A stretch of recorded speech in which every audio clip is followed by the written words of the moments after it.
মিঠাই জানে দাদু তো ভালোবাসে খুব, তাই এসব কথা বলে। যাকগে, তুমি তো নিজের জামা কাপড় নিজেই বের করে নিতে পারো, তাই না?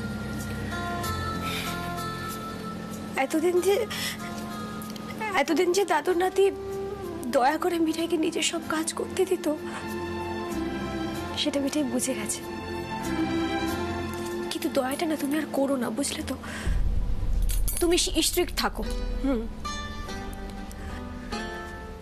তুমি নরম হলে আবার আমি কোন অপরাধ করে বসবো, তারপর সবার নাক কাটা যাবে। বলা তো যায় না, বলো?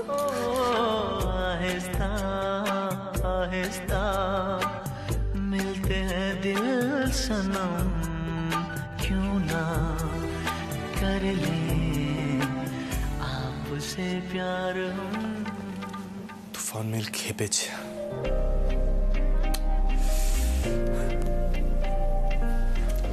গোপাল ওর মাথা ঠান্ডা করুক, তারপর নয় কথা বলা যাবে। বড্ড বেশি ইভেন্টস ঘটে গেছে একদিনের জন্য, পারা যাচ্ছে না।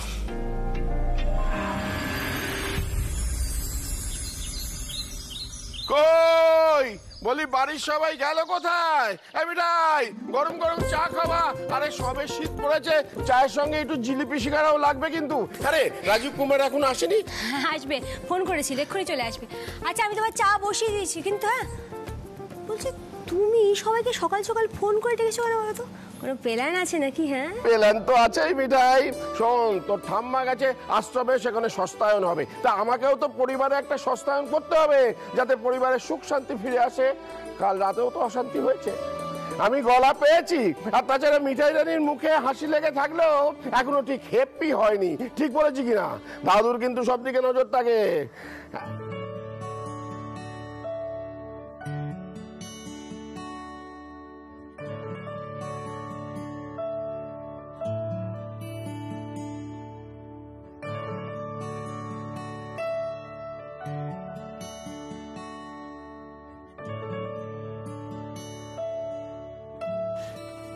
মিঠাই, কাল রাত্রে কোথায় গিয়েছিলি দুজনে? ঝগড়া হয়েছে বুঝি? ঝগড়া? কি যে বল না তুমি দাদু, মিঠাই তোমার নাতির সাথে ঝগড়া করবে সেই সাহস মিঠাই আছে নাকি? এসব সমানে সমানে হয়। এই নাও দাদু, চা নাও। শোনো, আমি কিন্তু চিনি দিইনি, গুঁড়োটা দিয়েছি। এসে গেছি। কোথায় দাদাই? কোথায়? এই তো আপনার ইনস্ট্রাকশন অনুযায়ী সিঙ্গারা এবং জিলিপি হাজির। মিঠাই কি শুধু দাদাইয়ের জন্যই চা করেছো নাকি? আমরাও একটু পাবো তো? হ্যাঁ বড়জামাই বাবু, আমি এক্ষুনি চা দিচ্ছি। নিপা দিদি, তোমাকে একটু কড়া করে চা করে দেবো তো? তুমি খাবে তো? না মিঠাই, আমি আর কিছু খাবো না, আমি বরং ঘরে যাই। ওমা, ঘরে যাবি কি নিপা? দাদাই কিসের জন্য ডাকলো সেটা শুনবি না? হ্যাঁ, দাদাই কেন ডেকেছে? এই হল্লাপাটির বিরুদ্ধে আমার একটা নালিশ আছে, তাই আমি তোমাদের সকলকে ডেকে পাঠিয়েছি। কিন্তু নিপা দিদিকে বড় ক্লান্ত দেখাচ্ছে।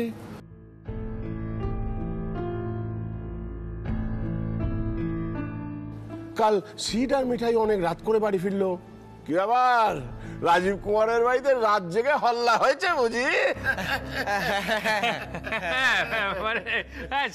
সেরকমই বলতে এই আর কি। এই যে ছোট গিন্নি, তুমি আর দাঁড়িয়ে থেকো না, তুমি বরং যাও ওপরে গিয়ে চট করে পোশাক আশাক পাল্টে একটু ফ্রেশ হয়ে একবারে নিচে চলে এসো, কেমন? দাদাই বলছি, বলুন হল্লা পার্টির বিরুদ্ধে আপনার কি নালিশ আছে আমরা শুনি। হ্যাঁ,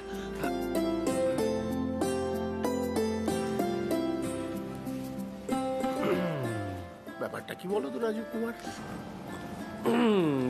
মানে গোলমাল এখন মেটেনি তাহলে? গোলমাল একটা হয়েছিল তাহলে। আরে মিঠাই চটে গেছে এবার, বেশ হয়েছে। আমিও দেখতে চাই দাদা ভাই এবার কি করে। তাহলে তো একটা বড় করে সস্তায়ন করতেই হয় আমায়। সুতমা দিদি, বলছি চা তো তৈরি, আমি দিদিমণির কফিটা করি। হ্যাঁ মিঠাই, আমার রাগ এখনো কমেনি না? রাগ? কিসের রাগ? আচ্ছা, রাগ নেই বলছো? তাহলে মিঠাই, তোমার বরের চাটা কই? না মানে বড় যার জন্য কফি বানাচ্ছ আর পরের জন্য গ্রিন টিটাই বানাওনি? দেখেছো আমি ভুলেই গেছিলাম। বলছি আমি তো কফিটা করছি, তাহলে তুমি একটু গ্রিন টিটা বানিয়ে দাও।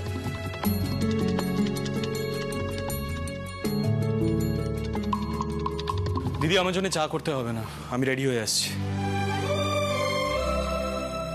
দাঁড়াও দাঁড়াও দাঁড়াও দাঁড়াও, এই মিঠাই উচ্ছে বাবু ওই কোষো কোষো চাটা একবার দে তো। আর এই যে স্বামী সিদ্ধানন্দের দিকে এসো, কথা আছে। এসো এসো এসো। বলি যাচ্ছ কোথায়? সস্তায়নের সামগ্রী জোগাড় করতে হবে না? তুমি আজ কোথাও বেরোবে না। আমি কেন? এটা দাদাইয়ের অর্ডার। রোজ রোজ তো ওয়ার্ক ফ্রম হোম করা সম্ভব না, না দাদা? আর একদিন করবে, দরকার হলে একদিন 1 ঘন্টা পরে অফিস যাবে। মিঠাই ওই উচ্চবাবুর কোষো কোষো চাটা দিয়ে দে তো। এই যে কাপ্তান, তুমি বাড়ির সকলকে বলো এখানে আসতে। বলবে বাড়ির কর্তা স্বামী সিদ্ধেশ্বরানন্দ বলেছে প্রত্যেককে এখানে হাজির হতে। যাও যাও যাও। ওকে। হ্যাঁ হ্যাঁ।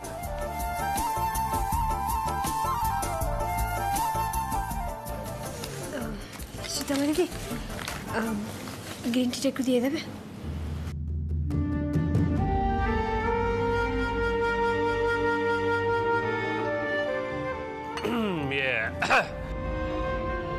এই যে ভাই সিদ্ধার্থ, শোনো শোনো শোনো, তোমাকে বলেছিলাম না বউয়ের মান ভাঙানো অত সোজা নয়। আর আমিও তোমাকে বলেছিলাম না এসব স্টুপিড সেন্টিমেন্টস আমি বিশ্বাস করি না। কেউ যদি নিজের ভালোটা না বোঝে তাকে তো বকে ঝোঁকেই বোঝাতে হবে। এত অভিমান কিসে তাতে?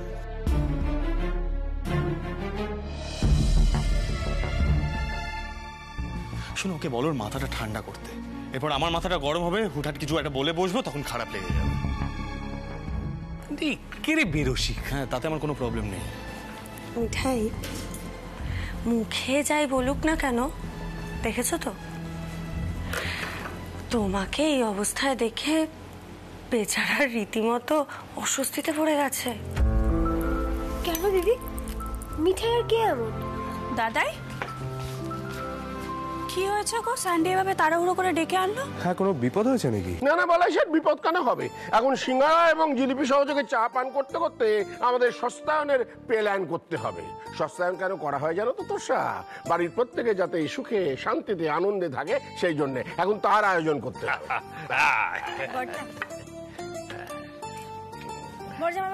Thank you. এই নো দিদি বনি কফি। ও মা, এটা আবার নতুন ড্রামা নাকি? মানে আমার জন্য আবার কফি আনলে?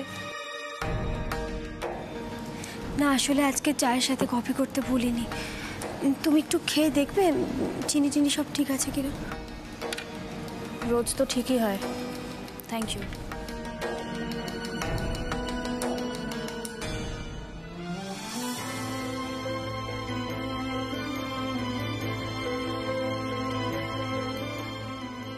এগুলো ইচ্ছে করে করা হচ্ছে যাতে বোঝানো যায় যে মিঠাই রানী ভিতর থেকে পাল্টে গেছে।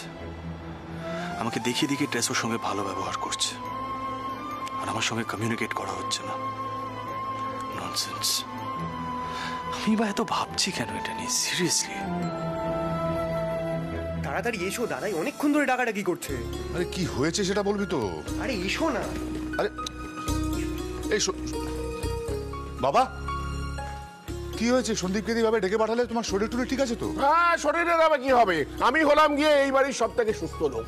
তবে ইদানিং মোদক বাড়িতে সকলে খুব একটা সুস্থ নেই, তাই একটা সস্তায়ন করতে হবে। বড় মামা বসুন না, বসুন না, দাঁড়িয়ে আছেন কেন? ছোট মামা বসুন, বসুন, দাঁড়িয়ে এত কথা হবে না। সস্তায়ন? আরে মা তো আশ্রমে গেল সস্তায়ন করতে, আবার বাড়িতে সস্তায়ন করে কি হবে? ছোটদা বুঝতে পারছিস না, বাবা নিশ্চয়ই কোনো একটা প্ল্যান করেছে, তাই তো? বাবা বলছিলাম কি, আপনার যদি কোনো প্ল্যান থাকে না তাহলে সেটা একটু সোজাসুজি আমাদের বলে দিন না।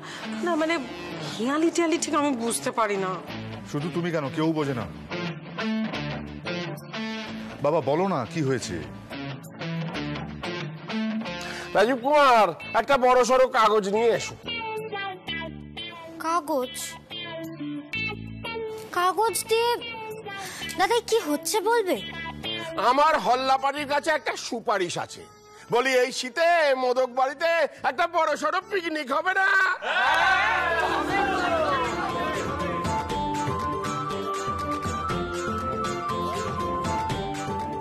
উফ বাবা, পিকনিকের জন্য এত নাটকের কি দরকার ছিল?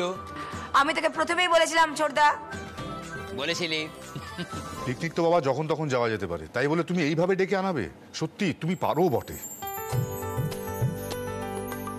না না, সবসময় পিকনিক করা যায় না সমরেশ। আর তাছাড়া এবারে পিকনিকটা হলো স্পেশাল, কারণ পিকনিকটাই হলো সস্তায়ন। তার কারণ ইদারিং মোদক বাড়িতে বড্ড সংঘর্ষ বেড়ে গেছে, মানে যুদ্ধটা বড্ড বেশি হচ্ছে, তাই না? তাই এইবারের পিকনিকের স্লোগান হলো, দাদাই আমি বলি যুদ্ধ নয় শান্তি চাই। যুদ্ধ নয় শান্তি চাই। ঠিক কথা। তার জন্য লিখিত মুচলেখা দিতে হবে যে এইবারের পিকনিকে কেউ কারোর সাথে কোনো অশান্তি, কোনো ঝগড়া, কোনো মনোমালিন্য করবে না। সবাই মিলেমিশে হইচই করে একটা পিকনিক হবে, মানে মোদক বাড়ির সংহতি এবং একতার জন্য এটা দরকার। তাই একটা হ্যাপি ফ্যামিলি আমরা সবাই মিলে পিকনিক করবো। কিরে মিঠাই, ব্যাপারটা ভালো হবে না? হ্যাঁ দাদু, খুব খুব খুব ভালো হবে। Side please. দাদু দেখবে গোপাল সবাইকে হ্যাপি করে দিচ্ছে। আচ্ছা তাহলে এবার প্ল্যানটা করে ফেলা হোক। না না না না না, দাঁড়াও, তার আগে একটা কাজ বাকি থেকে গেছে। আগে জানতে হবে না কে কে মুচলেখা দেবে আর কে কে মুচলেখা দেবে না। হ্যাঁ, এইবার যারা যারা পিকনিকে যাবে তারা সবাই হাত তুলো। এই তো একেবারে সবাই মিলে হাত তুল।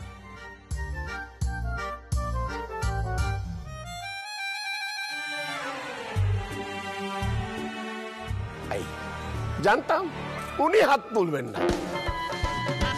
তোমার সিদ্ধার্থ, বলি তোমার পিকনিকে আপত্তিটা কিসের? হ্যাঁ দাদা, আবার একটা ঝামেলা বাঁধবে, প্লিজ আমাকে এসবের থেকে দূরে রাখো তোমরা। না না, কোনো প্রশ্নই ওঠে না দূরে রাখার। আরে বাবা, দাদাইয়ের অর্ডার তুমি মানবে না তা কি হবে? রাজীব কুমার প্রথম সই সিদ্ধান্ত করবে যে সে কোনো অশান্তি করবে না। হ্যাঁ, বাড়িতে তো সবসময় যেন আমি অশান্তি করি। ওমু, বলে দে সবাইকে বাড়িতে অশান্তি কে করে। এই দ্বিতীয় জন পেয়ে গেছি, সমরেশ দ্বিতীয় সইটা তুমি করো। এই রাজীব কুমার, ওই কাগজটা নিয়ে আমি কাগজ নিয়ে আসি। দেখি সাইড প্লিজ। দাদাই প্ল্যানটা কিন্তু দারুণ করেছে, শুনেই না মনটা ভালো হয়ে গেল। আচ্ছা শোনো, পিকনিকের সব প্ল্যান কিন্তু আমি করব। রান্নার ঠাকুর সেটা আমি ঠিক করে নেব। হ্যাঁ, মেনুটা তোমরা ডিসাইড করো, আর বাড়িও আমি বুক করে নিচ্ছি। তোষা, তুমি জানো না পিকনিকে গেলে কি মজা হবে। আমরা সবাই মিলে একসঙ্গে এক জায়গায় থেকে হই হই করবো, কি দাদাই? তার আগে একটা কাজ বাকি আছে। এই কাগজটায় সই করাতে হবে, মুচলেখার কাগজ। আচ্ছা, এটা সই কে করাবে? আমি। হ্যাঁ, এনাও। যুদ্ধ নয় শান্তি চাই। যুদ্ধ নয় শান্তি চাই। ছোট ভাই, তুমি সিদ্ধানন্দকে দিয়ে স্টার্ট করো। তাহলে মোদক বাড়ির হইচই শুরু হয়ে গিয়েছে। এখন সবাই মিলে প্রাণ খুলে মন ভরে বলো জয় গোপাল। জয় গোপাল। ও দিদি, এই দেখো গরম জামাগুলো আমি এখন এখানে রাখছি, কালকে সময় মতো আমি ঠিক গাড়িতে তুলে দেবো। No tension. মিঠাই বলছি, তুমি মনে করে কমলা লেবুগুলো কিন্তু গাড়িতে তুলো। হ্যাঁ হ্যাঁ, আমি ঠিক তুলে দেবো, আছেই তো রাখা। দিদি বলছি, নিপা দিদির মনের অবস্থা কিন্তু একদম ভালো নেই, খুব ভেঙে পড়েছে গো। সকাল থেকে কারোর সঙ্গে কথা বলছে না ঠিক করে। কি করা যায় বলো তো? কি বলবো বলো তো মিঠাই, নিপা যেটা করেছে সেটা তো ঠিক করেনি না। রুদ্রদার ওর ওপর রেগে যাওয়াটা খুব স্বাভাবিক নয় কি? হ্যাঁ, রুদ্রর মাথা ঠান্ডা হতে এখনো বেশ খানিকটা সময় লাগবে। এদিকে আমাদের ওই ধারাও তো একেবারে ক্ষেপে বোম হয়ে আছে। একটা কথা কি বলতো, আমার এখন মনে হচ্ছে আমাদের আগে একটু স্ট্রিক্ট হওয়া উচিত ছিল। নিপা ছোট বলে ওর ব্যাপারটাকে এত হালকা ভাবে নেওয়াটা হয়তো উচিত হয়নি। বাবা, এত দিনে এই ব্যাপারটা তোমার মাথায় ঢুকেছে? আমি আর শ্রী তো গোড়া থেকেই বলে আসছি না। বড় জামাই বাবু। হ্যাঁ মিঠাই বলো। এতদিন যখন তোমরা কেউ স্ট্রিক্ট হওনি, তাহলে নিপা দিদির এখন এই মনের অবস্থা আর কেউ স্ট্রিক্ট হো না গো। আসলে আমরা সবাই মিলে এত হাসি ঠাট্টা করি না, তাই হঠাৎ করে বকাবকি করলে বা গম্ভীর হয়ে পড়লে মনের মধ্যে যে কি কষ্ট হয়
গেছে, গায়ে কিন্তু কিছু না কিছু দিয়ে বেরোতে হবে, নাহলে ঠান্ডা লেগে যাবে। হ্যাঁ আচ্ছা, গরম জামাগুলো বরং এক জায়গাতেই রাখা থাক, বুঝলে, নাহলে কেউ না কেউ ঠিক ভুলে যাবে গরম জামা নিতে।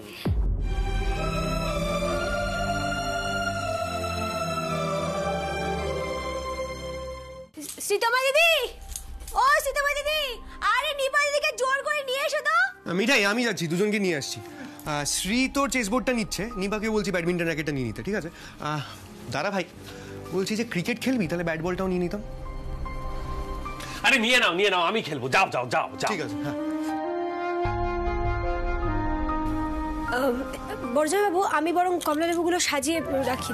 দাঁড়াও মিঠাই, বলছি তুমি একটা কথা মানো তো, যে বিয়ে সম্পর্কে রাজীব কুমারের একটা বেশ ভালো ধারণা আছে। না বিশ্বাস না হলে তোমার দিদিকে জিজ্ঞাসা করো। কি গো, দাম্পত্য সম্পর্কে আমার ধারণাটা বেশ পাকা তো, মানো তো। মিঠাই, আমার এত বছরের দাম্পত্যে একটা বিষয় আমি উপলব্ধি করেছি, যে কোনো সমস্যা থেকেই না পালিয়ে বাঁচা যায় না, বুঝতে পেরেছো? কেন এরকম করছিস? আয় জিজু। ও জিজু, দেখো তোমার ছোট গিন্নি কি বলছে। বলছে ওনাকে পিকনিকেই যাবে না। হ্যাঁ সে কি ও নিপা দিদি, এরকম কথা কেউ বলে বলো তো? নিপা, সবেতেই তোর বাড়াবাড়ি, তাই না? ছোটদা, কেন এভাবে বলছিস? দেখছিস বেচারা এমনিতেই আপসেট আছে। বলছি ছোট গিন্নি, এইমাত্র আমি মিঠাইকে যে কথাটা বলেছি সেই কথাটা তোমাকেও বলি, কেমন? দেখো, কোনো সমস্যা থেকেই কিন্তু পালিয়ে বাঁচা যায় না, বুঝতে পেরেছো? নিপা দিদি, আমি গোপালকে বলেছি, গোপাল তোমাকে ঠিক হেল্প করবে। দেখো, এবার পিকনিক থেকে ফিরে তুমি তো পুরো হ্যাপি হয়ে যাবে। মিঠাই, গোপাল সত্যি হেল্প করবে তো? না হলে কিন্তু আমি পিকনিকে যাব না। আমার না কিচ্ছু ভালো লাগছে না, জানো তো, মনটা খুব খারাপ। মনে হচ্ছে সারাদিন বালিশে মুখ গুজে কাঁদি আর শুধু স্যাড সং শুনি। হে ভগবান। হে নিপা, শোন না, আর স্যাড সং শুনে কাজ নেই। আমরা বরং ব্যাডমিন্টন র্যাকেটগুলো বার করি, কাল কিন্তু অনেক ভোরে বেরোতে হবে। আচ্ছা তুই এদিকে এত, আমরা কোন সোয়েটারটা পরবো বলতো? তোর একটা আছে না, মানে ওই আমিও চাই যেটা ওটা নিয়ে নি। হ্যাঁ রাজীব দা, চলো আমরা নিচে গিয়ে দাদাই একবার ডাকছিল, কি সব জিনিসপত্র নিতে হবে আরো, মিষ্টি ওই। হ্যাঁ চলো দাঁড়িয়ে আছো কেন? এসো। ও হ্যাঁ, দাদু তো মনোহরা নিতে বলেছিল আমাকে। হ্যাঁ আমি যাই। দাঁড়াও,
সেটা পুরনো হয়ে গেছে,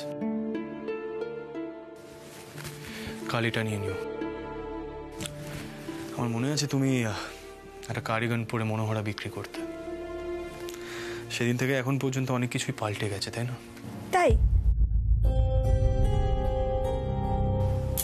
খুব কিছু পাল্টে গেছে কি? হ্যাঁ, মিঠাইয়ের মতন একটা মেয়ের বোঝা তোমার ঘাড়ে চেপে গেছে। বোঝাটা যত তাড়াতাড়ি ঝেড়ে ফেলা যায় ততই ভালো।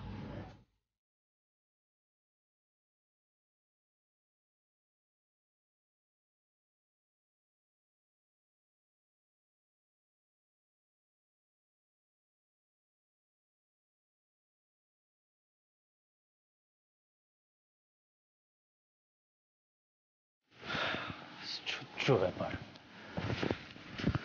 সবকিছুতে এরকম সেন্টিমেন্টাল কথাবার্তার কি মানে হয়? আমি যদি বকাবকি না করতাম আজ কোনো পিকনিক হতো না, খুনাখুনি হয়ে যেত বাড়িতে। অফকোর্স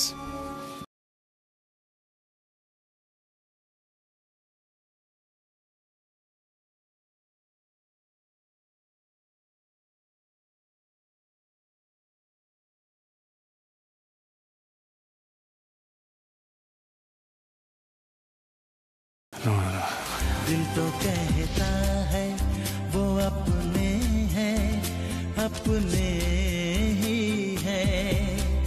दिल तो कहता